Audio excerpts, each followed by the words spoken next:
Good evening, and thanks for joining us live for this special edition of San Diego 6 News. I'm Jim Patton. Yes, the one that did just fly with the Blue Angels. Good job. And just got sick. Yeah. I love that in-depth piece there. Yeah. Excellent work on that. And I'm Netta Iranpour. The annual air show at MCAS Miramar wrapped up its 3-day run just a few hours ago. So tonight, we want to bring you some of the top highlights of this year's show. Yeah, we have compiled our best coverage over the past 3 days into the next 30 minutes. And we begin with our Jenny Day, who filed this report on some of the most powerful jets and helicopters in the world strutting their stuff as the 2015 Miramar Air Show got underway.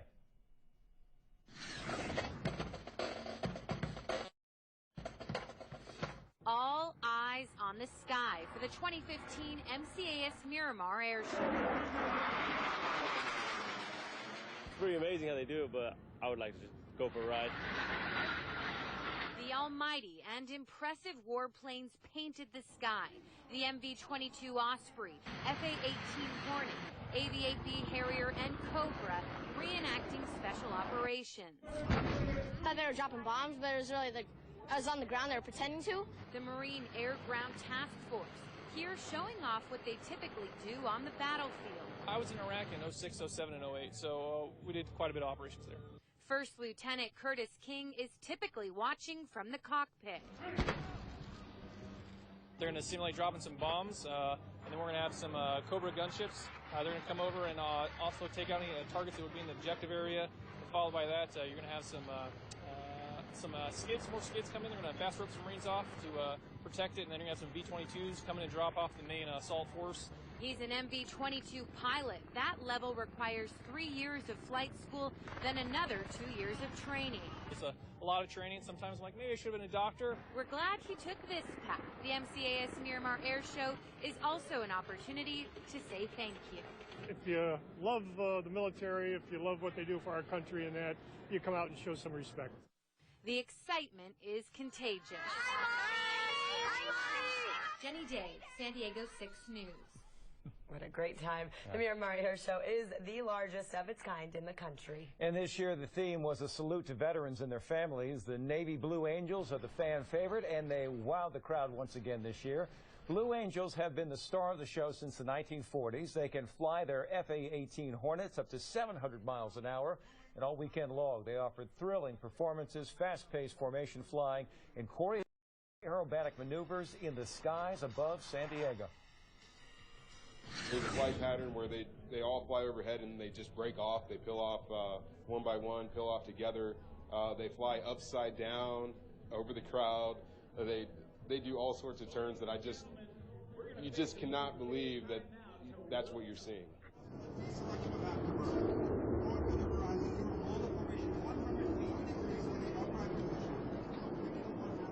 When they come roaring across the overhead, I mean, there's nothing like it.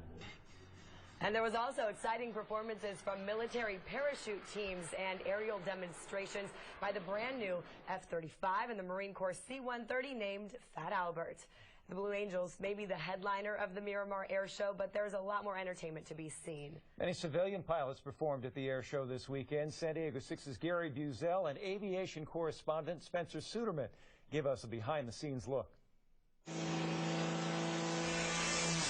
It's a side of the Miramar Air Show that usually takes the back seat to the military teams. People, when they come to shows, expect to see a biplane tumbling across the sky. Sean Tucker flies this red biplane called the Oracle Challenger. You can dance in this machine. Sean is just one of many civilian performers at the air show. From biplanes, we have no engine, to gliders, this year's non-military performers have something for everyone.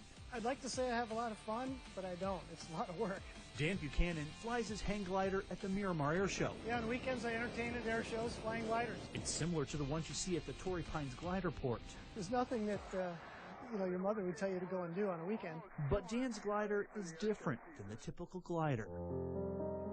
I've got a spinal cord injury. Dan is a paraplegic air show pilot confined to a wheelchair from a prior hang gliding accident. The glider smacked me in the helmet so hard it gave me a compression fracture.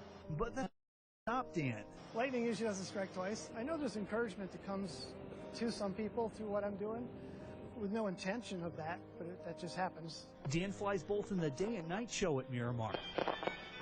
spike of adrenaline. And you're, With 2 different gliders, one act an airplane flies within feet of him, cutting ribbons. coming by at 200 miles an hour, chopping the streamers off, 15 feet from my feet.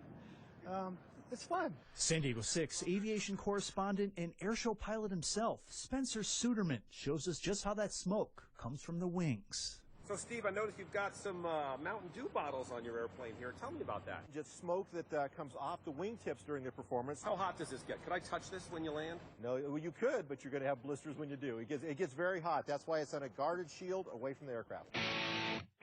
So when you think about the Miramar Air Show, We're aerial entertainers is what we are. no, it's much more than just the Blue Angels. Flying a biplane is getting down with it. Rock and roll, hip-hop, baby. Reporting with Spencer Suderman at MCAS Miramar. So I've dedicated my entire adult life to this art form called air show flying. Gary Buzel, San Diego 6 News. The spirit definitely fits what they're doing, does it not? Yeah. According to USA Today, the Miramar Air Show, which is the largest military air show in the U.S., also rated by the publication as one of the 10 best air shows, period, in the country. Among the performers at the air show was the Breitling jet team from France. Pilots from the Breitling jet team made their debut at Miramar, entertaining San Diego families for the very first time on U.S. soil. They're flying L-39 twin-seat training jets. They climb and perform loops and do barrel rolls. And the amazing part is it's all done with 6 other aircraft just 10 feet away. The team is very, very experienced. They're one of the most experienced teams literally in the world. They've been flying for 14 years, which is very unique. Usually teams don't fly together for that long. The jet team is part of an American tour. They arrived in the U.S. early this year, and their first performance was at the Miramar Air Show. Now, one of the biggest draws of the air show is the opportunity to get up close to dozens of military aircraft. San Diego 6's Amanda Shotsky has a look at one of the most unique aircraft featured at this year's show. Well, there is so much to see here at the air show, including around 150 grounded military aircraft. But the only one that is sectioned off is right here. This is the F-35. Now, I want to bring in Major O'Brien, a.k.a. Snooki. Tell me about this aircraft. Why is this sectioned off? Well, this is the F-35B. It's honestly the most technologically advanced aircraft in the world right now. So because of that, security requirements are pretty heavy. So we're going to see a lot of Marines around this, pretty much just to protect the aircraft, to protect some of the secrets, if you want to call it that. Yeah, and you can see people are really interested. They're out here taking photos in front of it. You actually get to fly this. You said you used to fly in the Hornet, correct? What is the difference? So it's night and day, really. The Hornet is, 1980s technology, great maneuverability and such, but really this is 2010s technology. So, for example, we have iPads, basically, that we look at in front of us. Those are essentially what our displays are. In addition to that, there's a ton of sensors around the aircraft, too. We can literally look down through the aircraft by projecting video in front of our face through the helmet as well. Also, unlike the Raptor, the F-22, we have a targeting pod in the front towards the nose. Underneath the nose, you'll see kind of a sapphire type looking object, and that's our targeting pod that we have as well. So all of these sensors, in addition to our radar, kind of combine to give us more situational awareness than what we had in the Hornet. Very cool. It must be exciting to fly. When does this, I know it's been cleared, when does it officially go in? So, yes, it's been cleared for combat. You mentioned that. It was July. Actually, our squadron is the first operational squadron in the entire world for F-35s. So it'll be a few years until we actually get there. But if they needed to, if the call was made from the president right now, we could go ahead and deploy. We're training them to do so specifically right now. All right, awesome. Thank you so much for being with us. As you can see, this is the latest and the greatest, and you can only see it right here at the MCAS Miramar Show, along with so many other things. You're going to want to come out this weekend and check it out. I'm Amanda Shotsky. I'm going to send it back to you guys. Now, from the skies to the deep sea, the Miramar Air Show, not only about flying high, we take a look at underwater work done by the military, and I do try my hand at dunking a diver. Also, model airmen, their creations may be small in size, but they are big on detail. We'll meet the Miramar flyers who never take their feet off the ground. And amid all the high-tech